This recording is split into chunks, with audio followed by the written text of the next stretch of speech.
टने मोहम्मद खान के इलाइक़े सस्ती बस्ती मां घर जे चुल्ह मां अचानक बाहि लगी वई। बाहि लगण सां ई शिदत अख्तियार करे वई। इतला मिलण बावजूद फायर ब्रिगेडियर बर वक्त न पहुचण सबब 3 घर मुकम्मल सड़ी राख थी विया। इलाइक़े वासीन पंहिंजे मदद पाण तहत वॾी कोशिश सां बाहि ते ज़ाब्तो आणे वधीक घरनि खे बचाए वरितो।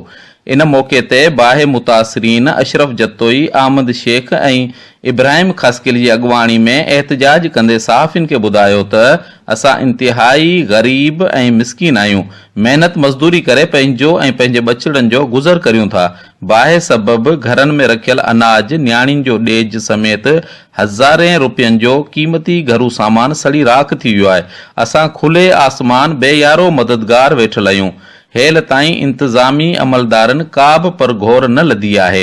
हिननि मुतालबो कयो त संदन सड़ी वियल घरनि ऐं क़ीमती सामान जो अज़ालो कयो वञे। खान अब्बासी, लाल टीवी न्यूज़, टनो मोहम्मद खान।